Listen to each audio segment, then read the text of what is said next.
सभी प्यारे भक्तों को राम राम। आज भगतमाल में से कथा करेंगे भक्तिमती सबरी। त्रेता युग का समय है। वर्ण श्रम धर्म की पूर्ण प्रतिष्ठा है। वनों में स्थान स्थान पर ऋषियों के पवित्र आश्रम बने हुए हैं। तपोधन ऋषियों के यज्ञधूम से दिशाएं आच्छादित और वेद ध्वनि से आकाश मुखरित हो रहा है। ऐसे समय दंडकारण्य में पति पुत्र विहीना भक्ति श्रद्धा संपन्ना एक वृद्ध बिलनी रहती थी जिसका नाम था सबरी। सबरी ने एक बार मतंग ऋषि के दर्शन किए। संत दर्शन से उसे परम हर्ष हुआ। उसने विचार किया कि यदि मुझसे ऐसे महात्माओं की सेवा बन सके तो मेरा कल्याण होना कोई बड़ी बात नहीं है। यह सोचकर उसने ऋषियों के आश्रम में थोड़ी दूर पर अपनी छोटी सी कुटिया बना ली। कंद मूल फल से अपना उदर पोषण करती हुई अपने को नीच समझकर वह अप्रकट रूप से ऋषियों की सेवा करने लगी। जिस मार्ग से ऋषिगण स्नान करने जाया करते थे उसे काल के पूर्व ही उसको झाड़ बुहार कर साफ कर देती। कहीं भी कंकड़ या कांटा नहीं रहने पाता। इसके सिवा वह आश्रमों के समीप ही प्रातःकाल के पहले ईंधन के सूखे ढेर लगा देती।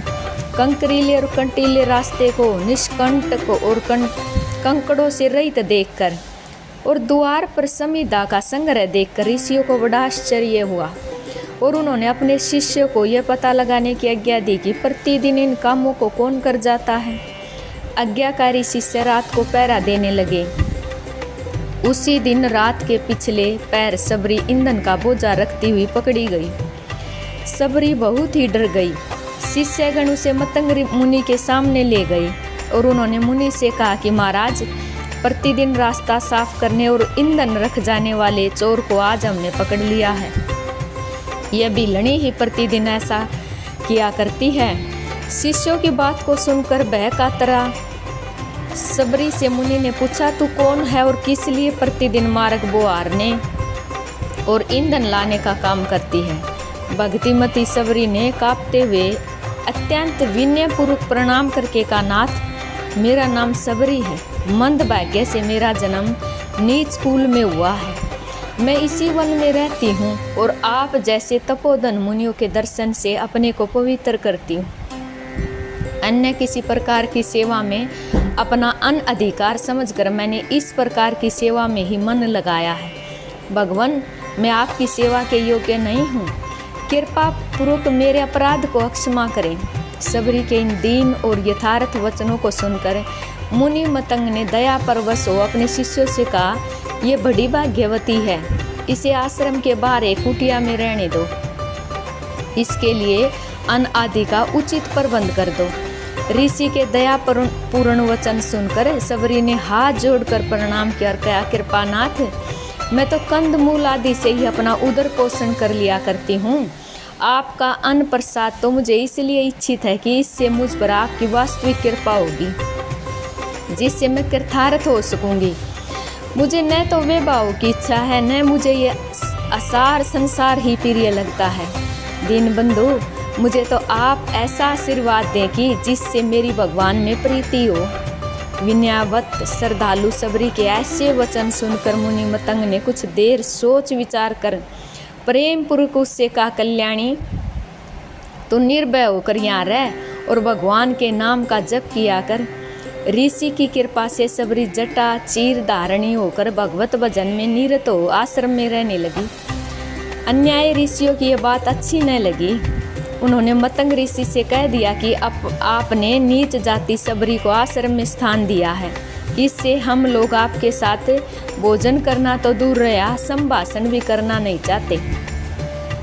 भक्ति तव के मर्मग मतंग ने इन शब्दों पर कोई ध्यान नहीं दिया। वे इस बात को जानते थे कि ये सब भ्रम में हैं। सबरी के स्वरूप का इन्हें ज्ञान नहीं है। सबरी केवल नीच जाति की साधारण स्त्री नहीं है, वह एक भगवत भक्ति परायणा उच्च आत्मा है। उन्होंने इसका कुछ भी विचार नहीं किया और वे अपने उपदेश से सबरी की भक्ति बढ़ा रही है। इस प्रकार भगवत गुण स्मरण और गान करते करते बहुत समय बीत गया। मतंग ऋषि ने शरीर छोड़ने की इच्छा की। यह जानकर ऋषियों को बड़ा दुख हुआ। सबरी अत्यंत कलेश के कारण करंद करने लगी।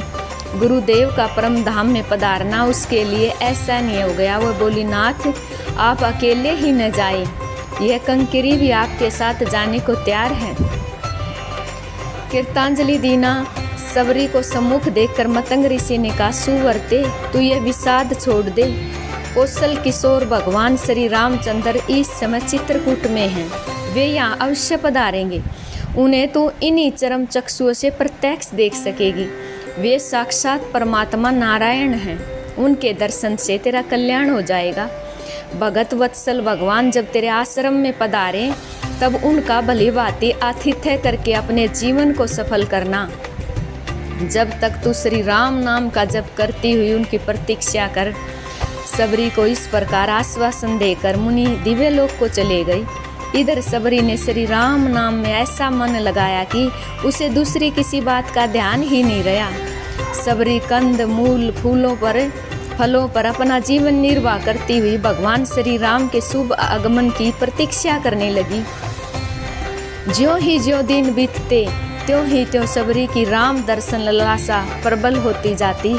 जरा सा शब्द सुनते वह दौड़कर बाहर जाती और बड़ी आतुरता के साथ प्रत्येक वृक्ष, लता, पत्थर, पुष्प और फलों से और पशु पक्षियों से पूछती है कि अब श्री राम कितनी दूर हैं, यहाँ कब पहुँचेंगे। प्रातःकाल कहती कि भगवान आज संध्या को आएंगे। सायंकाल फिर कहती कल सवेरे तो अवश्य ही पधारेंगे। कभी घर के बाहर जाती, कभी भीतर आती, कहीं मेरे श्री राम के कोमल चरणों में चोट न लग जाए। इस चिंता से बार बार रास्ता साफ करती, कांटे कंकड़ों को बुहारती, घर को नित्य गोबर गोमूत्र से लीप पोत कर ठीक करती, नित्य नई मिट्टी गोबर की चौकी बनाती। कभी चमक कर उठती, कभी बाहर जाती और सोचती भगवान बाहर आ ही गए होंगे। वन में जिस पेड़ का फल सबसे अधिक सुस्वाद और मीठा लगता वही अपने राम के लिए बड़े चाव से चख रख कर छोड़ती। इस प्रकार सबरी उन राजीव विलोचन राम के शुभ दर्शन की उत्कंठा से, राम गमन आकांक्षा से पागल सी हो गई। सूखे पत्ते वृक्षों से जड़कर नीचे गिरते हैं तो उनके शब्द को सबरी अपने प्रिय राम के पैरों की हाट समझकर दौड़ती। इस तरह आठों पैर उसका चित्त श्री राम में रमा रहने लगा, परंतु राम नहीं आए। एक बार मुनि बालकों ने कहा, सबरी तेरे राम आ रहे हैं। फिर क्या था, बेर आदि फलों को आंगन में रखकर वह दौड़ी सरोवर से जल लाने के लिए। प्रेम के उन्माद में उसे शरीर की सुध नहीं थी। एक ऋषि स्नान करके लौट रहे थे। सबरी ने उन्होंने देखा नहीं और उनसे उसका सप्रस हो गया। मुनि बड़े क्रुद्ध हुए और बोले, कैसी दुष्टा है, जानबूझकर हम लोगों को अपमान करती है। सबरी ने अपने धुन में कुछ भी नहीं सुना और वह सरोवर पर चली गई। ऋषि भी पुण्य स्नान करने को उसके पीछे पीछे गए। ऋषि ज्यों ही जल में प्रवेश किया त्यों ही जल में कीड़े पड़ गए। उसका वर्ण रुधिर सा हो गया। इतने पर भी उनको यह ज्ञान नहीं हुआ कि यह भगवत भक्ति परायणा सबरी के तिरस्कार का फल है। इधर जल लेकर सबरी पहुँचने ही नहीं पाई थी कि दूर से भगवान श्री राम मेरी सबरी कहाँ है पूछते हुए दिखाई दिए। यद्यपि अनाये मुनियों को भी यह निश्चय नहीं था कि भगवान अवश्य पधारेंगे, फिर भी उनकी ऐसी धारणा थी कि वे सर्वप्रथम हमारे ही आश्रमों में पद अर्पण करेंगे। परंतु दीन वत्सल भगवान श्री रामचंद्र जब पहले उनके यहाँ न आकर सबरी की मडिया का पता पूछने लगे, तब उन तपोबल के अभिमान मुनियों को बड़ा आश्चर्य हुआ। सबरी के कानों में भी सरल ऋषि बालकों के द्वारा यह बात पहुंची। श्री राम का अपने प्रति इतना अनुग्रह देखकर सबरी को जो सुख हुआ उसकी कल्पना कौन कर सकता है। इतने में ही भगवान श्री राम लक्ष्मण सहित सबरी के आश्रम में पहुंच गए। सबरी देखी राम ग्रह आए, मुनि के वचन समझ जिए भाए। सर सीज लोचन भाव विशाला, जरा मुकुट सिर पर बनमाला। श्याम गोर सुंदर दो भाई, सबरी परी चरण लिपटाई। प्रेम मगन मुख वचन न आवा, पुनि पुनि पद सरोज सिर नावा। आज सबरी के आनंद का पार नहीं। वह तो प्रेम में पगली होकर नाचने लगी। हाथ से ताल दे देकर नृत्य करने में इतनी मगन हुई कि उसे अपने उतरिए वस्त्र तक का ध्यान नहीं रहा। शरीर की सारी सुध बुध जाती रही। इस तरह सबरी को आनंद सागर में निमग्न होकर भगवान बड़े ही सुखी हुए। उन्होंने मुस्कुराते हुए लक्ष्मण की ओर देखा। तब लक्ष्मण जी ने हंसते हुए गंभीर स्वर से कहा कि सबरी, क्या तू नाचती ही रहेगी? देख श्री राम कितनी देर से खड़े हैं, क्या इनको बैठा कर तू इनका आतिथ्य नहीं करेगी? इन शब्दों से सबरी को चेत हुआ। उस धर्म प्रायण तापसी सीधा सन्यासी ने भगवान श्री राम लक्ष्मण को देखकर उनके चरणों में हाथ जोड़कर प्रणाम किया और पाद आचमन आदि से उनका पूजन किया। सादर जल ले चरण पखारे, पुण्य सुंदर आसन बिठारे। भगवान श्री राम उस धर्म निरंता सबरी से पूछने लगे, तपोधने, तुमने साधन के समस्त विघ्नों पर तो विजय पाई, तुम्हारा तप तो बढ़ रहा है, तुमने कोप और आहार का संयम तो किया ही है, चारु भाषणी तुम्हारे नियम तो सब बराबर पालन हो रहे हैं, तुम्हारे मन में शांति तो है, तुम्हारी गुरु सेवा सफल तो हो गई, अब तुम क्या चाहती हो? श्री राम के ये वचन सुनकर वह सिद्ध पुरुषों में मान्य वरदा तापसी बोली, भगवान आप मुझे सीधा सिद्ध समता तापसी आदि कहकर लज्जित न कीजिए, मैंने तो आज आपके दर्शन से ही जन्म सफल कर लिया।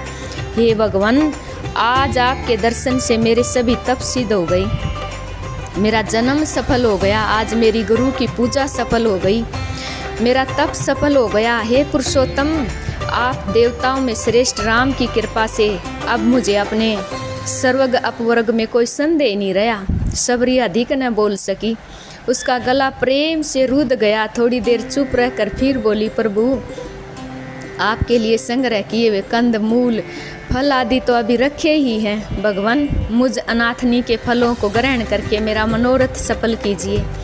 यों कहकर सबरी फलों को लाकर भगवान को देने लगी और भगवान बड़े प्रेम से पवित्र प्रेम रस से पूर्ण उन फलों की बार बार सराहना करते हुए खाने लगे।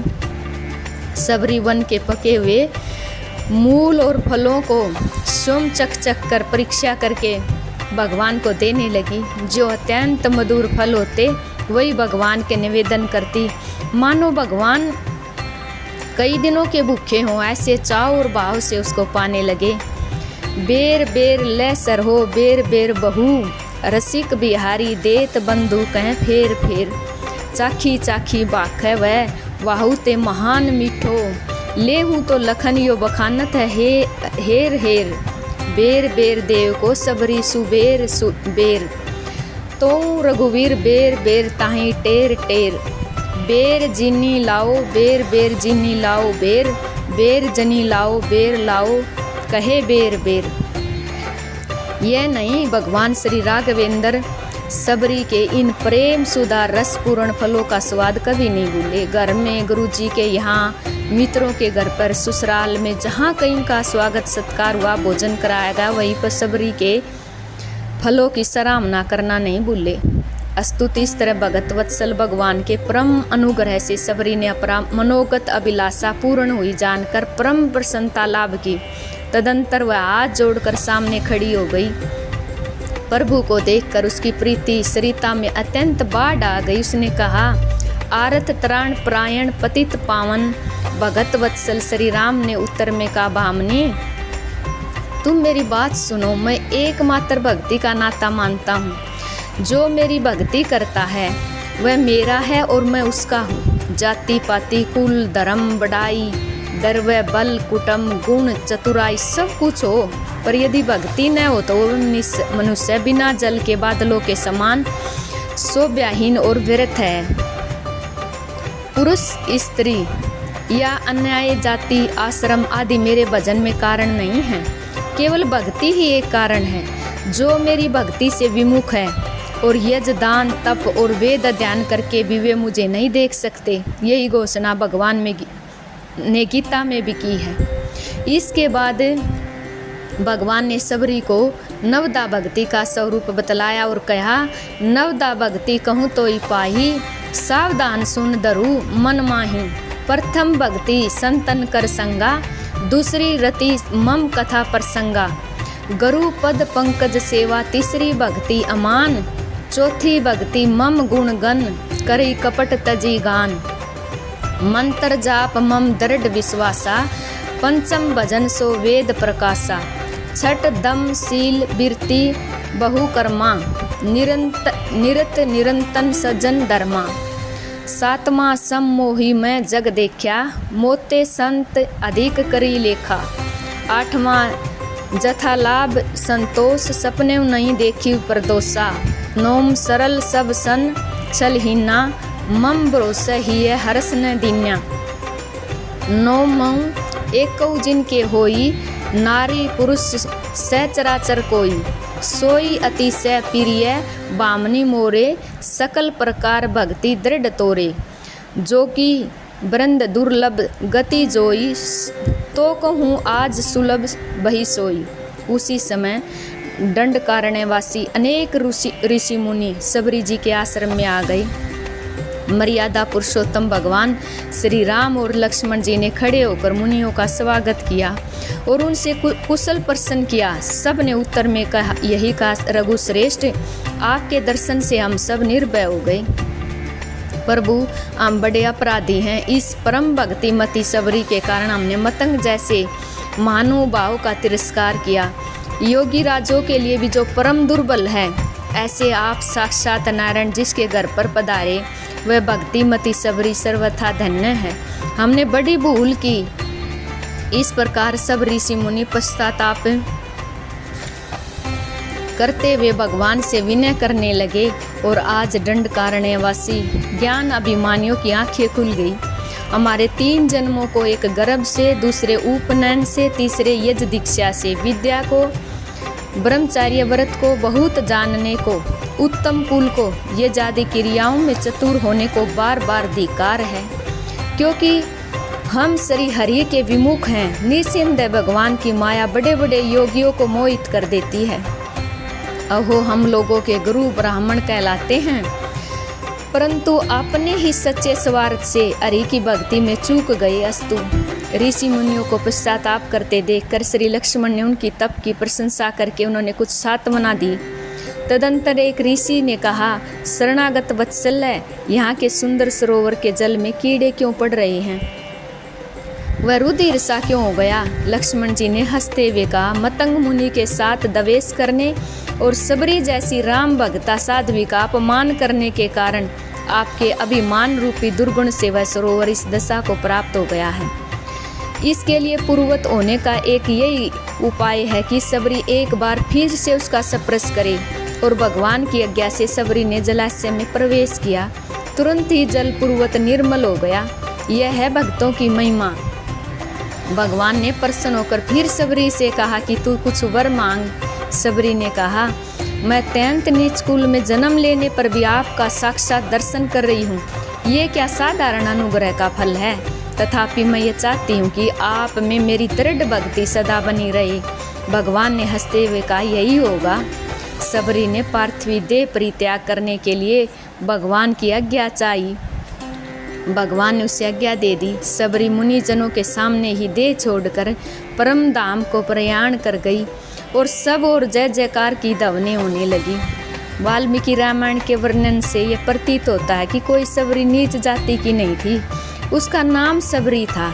सबर भील को कहते हैं, इससे लोग उसे संभवतः भीलनी कहने लगे। सबरी सन्यासिनी थी और तपस्या में तो बहुत ही बड़ी चढ़ी हुई थी, इसलिए उसको भगवान श्री राम ने समरणी, धर्म संस्थिता, सिद्ध सम्मता, तापसी आदि कहा है। इसके सिवा यह भी सिद्ध नहीं होता कि उसने उसी समय चक कर भगवान को झूठे फल दिए थे। पद्म पुराण के वर्णन का यह अर्थ होगा कि वह जब फल लाती थी तब उस पेड़ के फल को पहले चख कर देख लेती थी और जिस पेड़ के फल अच्छे होते थे उसी को लाकर भगवान के लिए संग्रह में रखती थी। और वास्तव में प्रेम में कोई नियम नहीं होता, परंतु भगवान श्री राम की जीवन लीला मर्यादा की है, इससे ऐसा समझना ही उचित है। परंतु जो सज्जन प्रेम वश वैसा अर्थ करते हैं वे भी प्रेम के कारण सर्वदा स्तुत्य हैं। भीलनी के बेर तो प्रसिद्ध ही हैं। सभी प्यारे भक्तों को राम राम जी।